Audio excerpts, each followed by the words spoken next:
Our guest today has made an impact through human-centered, data-driven product design at a leading mental health company. In this role, they contributed to double-digit increases in paid subscriptions, free trial starts, and referrals by optimizing onboarding flows and designing growth features. They also expanded access to mental health resources globally by launching a student plan to 7 new countries. And prior experience includes working as a UX consultant and advisor for health tech startups, where they assisted executive teams in improving product market fit through research and experimentation. And they also completed high impact user research and design projects for companies serving millions of patients.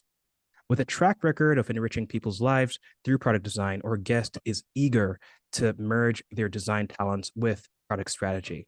I'm thrilled to welcome Raleigh Tomlinson, Senior Product Designer at Headspace, to the Samelogic podcast. Raleigh, welcome to the show. Thank you so much, Dwayne. So excited to be here. So excited to have you. So let's jump right into it. How first did you get interested in product development, product design? And was there a light bulb moment that triggered everything? Yeah, actually, I've always been really interested in studying people. From a very young age, I was really interested in understanding how people worked. I love writing, and I would people watch and sit and like write down observations. As I continued through my education, I ended up landing on biology for undergrad because I really wanted to understand how humans worked. But as I got deeper and deeper into the coursework, I felt like there was always something missing from studying cells and studying physiology. And so after I finished my undergraduate, I actually was at a crossroads in life where I was a little bit unsure of where I fit in the world. And so I took a little period to just travel and be a bit of a backpacker, kind of wandering around Nepal and India. I did some teaching English. And as I was there, I really loved understanding different cultures and seeing how it opened up my own mind to meet people that were so different than I was. And actually, there was one moment when I was doing a resident artist position, as it was a volunteer position at a surf hostel in Sri Lanka. And the feeling of taking white walls and transforming them into murals and paintings was one of the most profound and valid and wonderful feelings I'd ever felt. Like I just felt myself like beaming and smiling.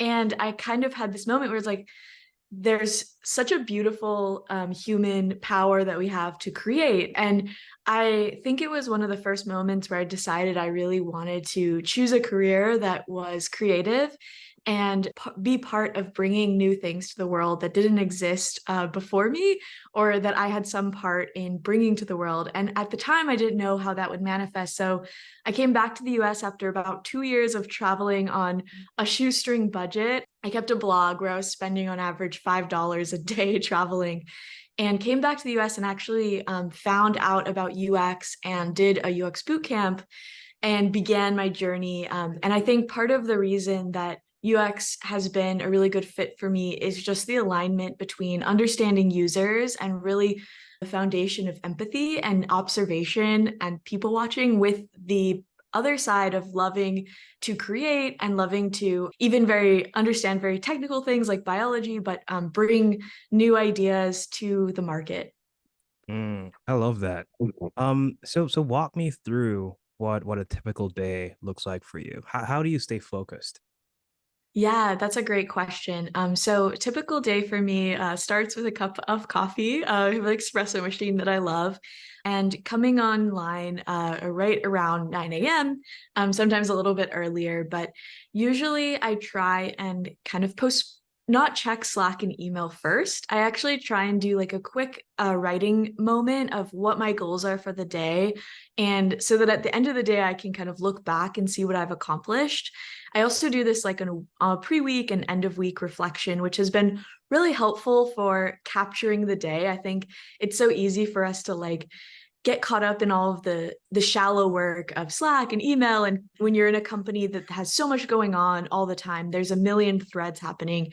But as a creative, it's really important to kind of set aside deep work time. And so actually I've learned about myself that my best deep work happens in the morning. And so I do everything that I can to set time aside to really work deeply. And I actually have this little tomato timer that I love.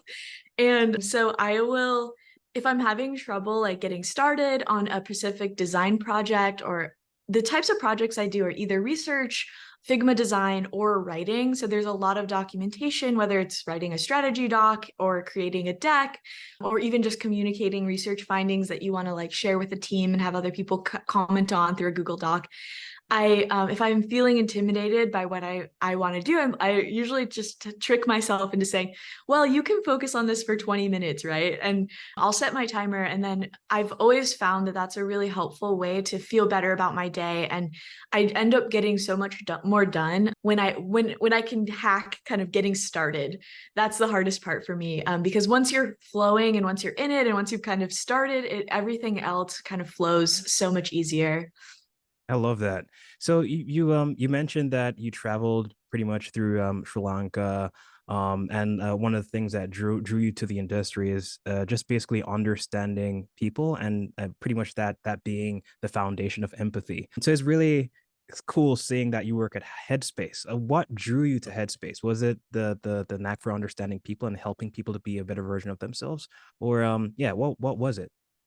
Yeah, so I think as I was doing a lot of freelance work, so I immediately, once I decided to do UX, I immediately started finding contract jobs because I'm based out of LA, Venice in LA, and I started going to networking events. And actually, this isn't too long ago. So I've had a really fast career journey in some ways. I only did my boot camp in April of 2019 is when I started it. And that same month, I found my first job. So I started building a startup app that was basically for news tracking certain threads that you could kind of keep. And we were using data scraping to kind of do the back end side of that. And it was my first time really following a UX process. So I'm like, okay, I'm going to go out and talk to users. I'm going to go and like learn. And I really loved freelance work because you really get to touch every part of the product. You get to work directly with either founders or executive team. And I started to build the kind of products that I was building, or I started to evolve the kind of products I was building from working directly on small teams to actually coming into very established teams and more mature companies and doing UX uplifts of their product audit, starting with the UX audit and then doing collaborative kind of design sprints with the team and choosing on which problems were the most important to solve. And I actually built up a pretty robust portfolio within my first year of working. And Headspace was hiring for their early Headspace Health pilot. They were looking for someone who could design the health side of the portal. So like sort of like an electric medical record for clinicians, but it was for coaches and guides. And so I ended up having a portfolio that happened to match well with what they were looking for and joined Headspace as a contract role. I was so excited because I have a personal connection to meditation for one. And two, I also have a vice of my phone, which is I feel like there's a lot of apps and a lot of companies out there that may be really successful, but don't leave users feeling good. So for example, after you've been on social media for a little while, your head might hurt, you might feel a little foggy in your eyes, you aren't necessarily the best version of yourself. And I really wanted to contribute to a product that was helping people become the best version of themselves. So that was something that really made me so excited to have an opportunity to work with Headspace, because Headspace is one of the few places in your phone that's kind of a safe space where you can go. You're not meant to spend a ton of time there. You could even just find benefits from just 5 minutes. And people are meant to kind of go there, come away feeling more focused, more energized, more relaxed. And that just seemed like the kind of product I wanted to be a part of.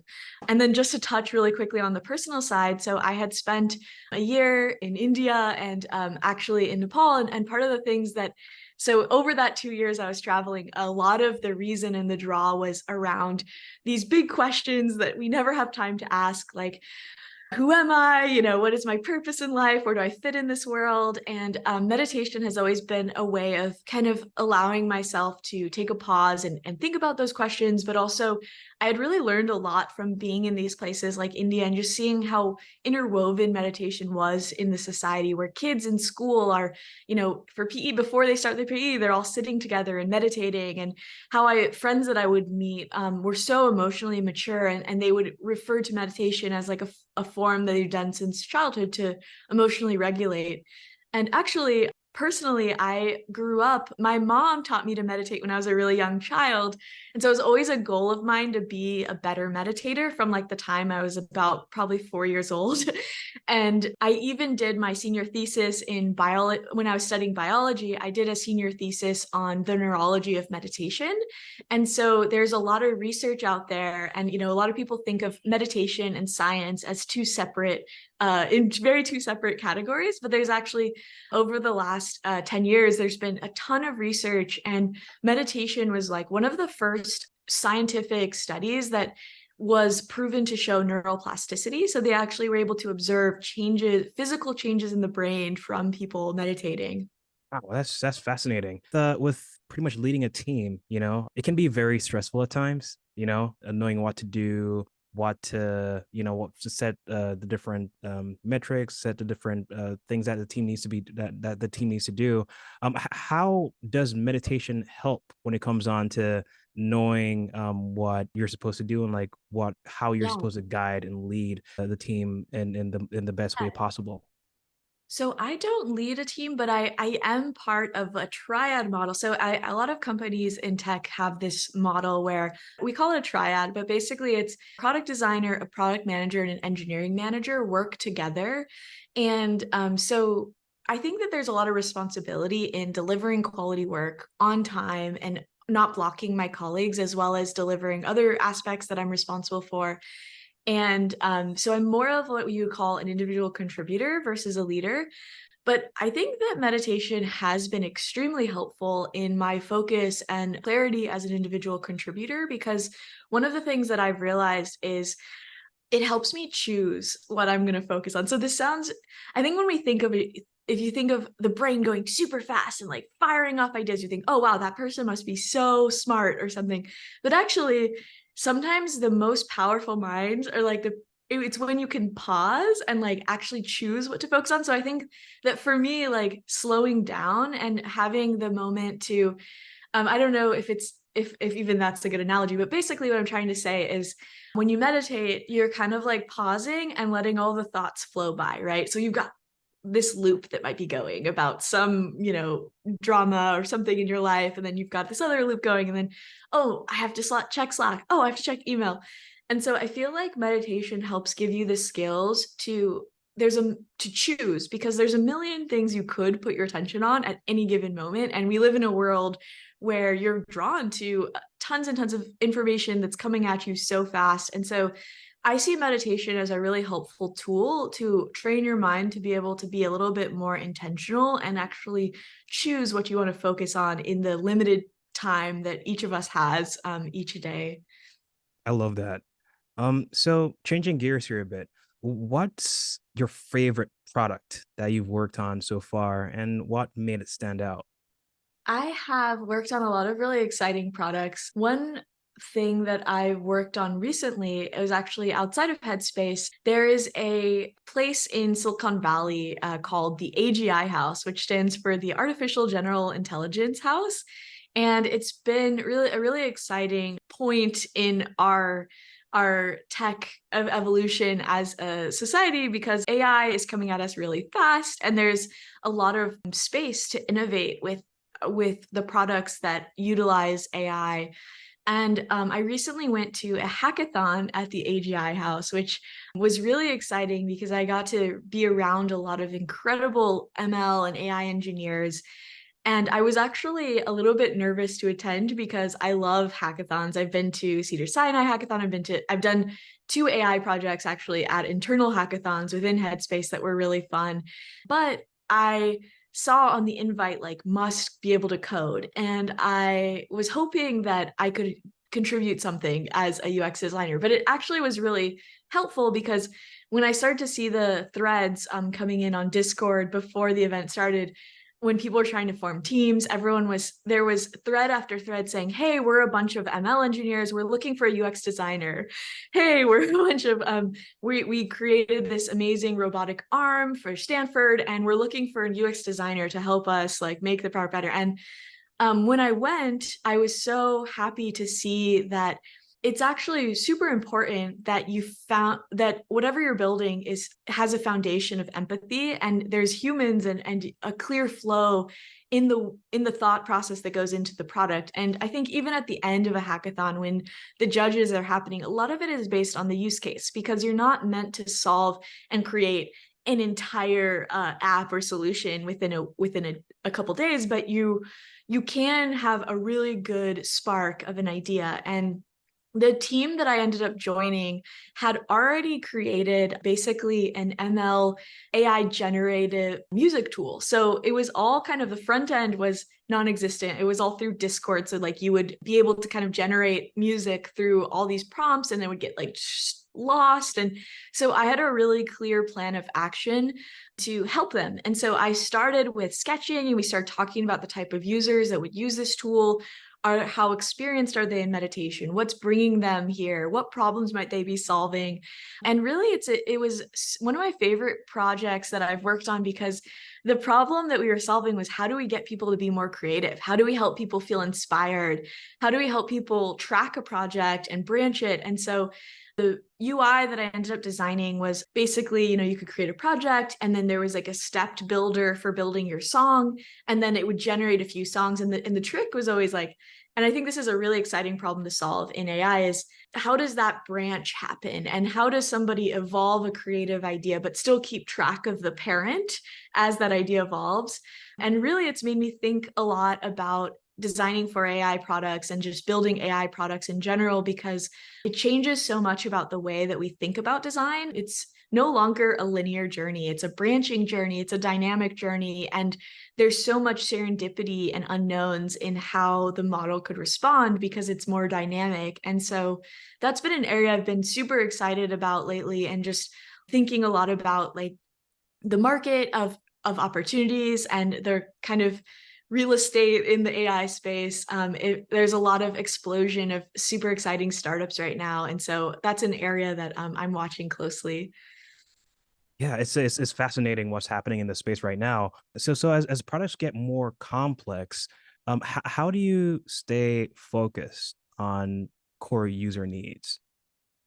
Well, I think that there is a lot of guesswork that we often have it going on in our own minds, like around hypotheses we might have or assumptions that we might have around users. Even from leadership, there might be an idea that comes up, and it's all too easy to just run with like an assumption or a hypothesis that you have. And it's also all, most experiments end up not working. So when you're in an experiment centric product culture, everything that you build is tested, and most experiments do not lift metrics in meaningful ways. And so a foundation of research is really helpful for removing ambiguity and removing the guesswork for the product that you're building. I think that UX has been adopted by so many companies just because of how much it saves efficiency with engineering cycles as well. Because if you're able to really think through an idea and test it with users before building it, you end up saving a lot of tech debt, and you end up saving a lot of, you can only run so many experiments at a time as well. So even if something's really quick to build, you still have to run it for enough time to get a statistically significant result. And so I think that research and understanding your user needs, and also testing and validating assumptions or invalidating assumptions is really helpful to do quick learning cycles with potentially one or two people on a team versus, bringing in the whole engineering team and having like a much longer build cycle. I think that that's been really helpful for me in staying focused and choosing the most impactful projects, because you really want to choose those investments wisely and it allows us to have more confidence and more of a chance at winning with the products that we actually bring to our engineering team. And when it comes on to like the future of this current wave of AI, it's really exciting what's happening in the industry. And every week it just seems that things are just getting faster and faster. How do you think AI will transform product design or product development over Yeah. the next 5 to 10 years? Probably we could even condense that to probably the next 2 to 3 years. And how do you think designers can prepare for this like Yeah. this big shift? I think the best way to prepare is to be an avid learner and to be a fast learner and constantly checking out new tools and adapting to the times. I think we've seen major shifts in technology before. I do think this one is a little bit different in terms of how incredible AI really is. But, I've always thought that like the college system is a little slow to evolve and adapt to how fast careers are changing and evolving and the skill sets that we need in careers. And so I learned UX and I learned product strategy and ideas, kind of innovation style. But I do think that AI is fundamentally changing the way that we approach building products, not only because of the tools that we have access to now, which make us faster and make us more efficient, but also it challenges us to think about product development in a little bit of a different way because typically we go, research first, user needs first, maybe even like mixed with business metrics first. And then you create a Figma file that has often a pretty linear journey or maybe like a couple branches. And then you go to engineering and build the technology that matches the user needs and the problems that you've designed for. But I think in a world where the technology is so incredible, I think you have to be a little bit more technology first versus purely research first. So one company that I think has done that really well is Duolingo. They earlier this year they launched their Duo Max subscription tier. And I work on the monetization team at Headspace. So I'm always super fascinated by ways that people are monetizing products, especially in up and coming spaces such as AI technology. And I think Duolingo was really successful because they innovated their product development cycle as well. And I would love to like talk a little bit more about that. So like how they approached it was, I'll send you the link after because there's a really great talk on this as well that they did at Config where I was super inspired. And so I'll send you this link as well for any listeners who want more information. But basically what happened was the CEO, Louise, told the product manager on the monetization team, like pivot your team immediately. There is a new technology. It's ChatGPT. It was before ChatGPT came out, but the Duolingo Max team had early access to the technology. And what they realized immediately with ChatGPT in of itself is an open field, an open text box is a little bit intimidating for users. So when you give users no guidance at all, it's hard for users to show up as their best learner self. And they knew their learners well, and they knew the kind of needs that their learners had. And so they were actually able to kind of start with the technology and then do almost like a design sprint to eliminate possibilities. So instead of our typical kind of design sprint model where you start with a generative model, it's almost like backwards, like you're starting with a lot of ideas and then narrowing in, which I think is a really interesting new way of thinking about design thinking and product innovation with generative AI and AI in general. Those two phrases together are funny, but basically what they did, so they had, okay, we have this generative AI tool. We know it can help learners. And they took all of the different kind of cohorts of user needs that they were aware of. And then they got a bunch of people in a room and they started hacking prompts. So, hey, ChatGPT, give me a situation where there's a blank and I need to fill in the blank. And oh, hey, ChatGPT, let's have a conversation about X. And they started to narrow in what was the tool, what was the ChatGPT good at and what was it bad at. And they were able to narrow in on role playing and basically explain my answer as the two big features that they were launching with Duolingo Max. And Duolingo Max was a new subscription tier. So above they had like their, free tier, and then they have like their premium, and then their super premium, and then they have Duolingo Max, which includes all the other features of the premium tiers, plus this AI feature, which was $20 a month. And people loved it and they are profitable. I mean, they're having like incredible metrics. And I just think it's such a great example of a team very quickly and in a product cycle that's a little bit out of the box and a little bit innovative, thinking about how to use technology in a technology first way that still addresses user needs and solves problems and applies it to a need in the market. So if you could go back 5 years and give yourself some advice, what would that advice be? Yeah, so 5 years ago, 2018, so I was teaching English in Nepal at that time. And honestly, I would probably tell myself to worry a little less, like it's all going to work out. Because I think at that time I had a lot of career anxiety of like, what am I going to do in this life? And it ended up, I was actually at the time creating freelance websites for people. So in addition to traveling, I was doing essentially like small mom and pop shops, making websites for them. So like I made a website for an artist, I was doing some small businesses, just basically utilizing drag and drop editors like WordPress and some of these kind of WYSIWYG editors. And I would have said, look, you're already taking a step forward. You're okay. You're going to figure it out. And I think I was doing the right thing in listening to myself and taking a pause. And I feel like we're so pushed sometimes to be ambitious and constantly productive. And actually, I think the best thing that I did after graduating college was allowing myself to the space to say, it's okay not to know. And you're going to need to do some exploration and you're going to need to learn a little bit more about the world to see where you fit personally. And I think we all have different journeys in finding, our intersection of where we individually fit in the world. I love that. And this is my last question here. I ask everyone who comes on the show this question. And the question is, what's one weakness that you've turned into your strength?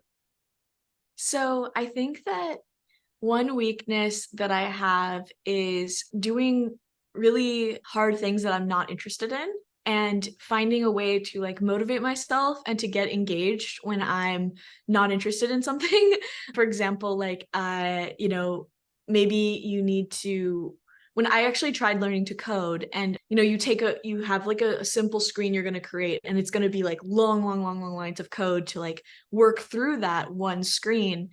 And I think that there's different types of curiosity and there's different types of people in the world. And I actually realized that one, while we have to do hard things every day, and it's a great skill to build to find something interesting in the hard thing that you're doing, you can also choose to do things that you're interested in and following what we're interested in and creating lives for ourselves where we're really passionate about what we're building and we get to think big and we get to challenge ourselves in ways that feel super rewarding and engaging has been helpful for me. But at the same time, a little tomato timer and getting started has been a really, really helpful when something does feel big and hard, and it's still something that I need to tackle. And ultimately, those things are often the most rewarding once you do reach the finish line.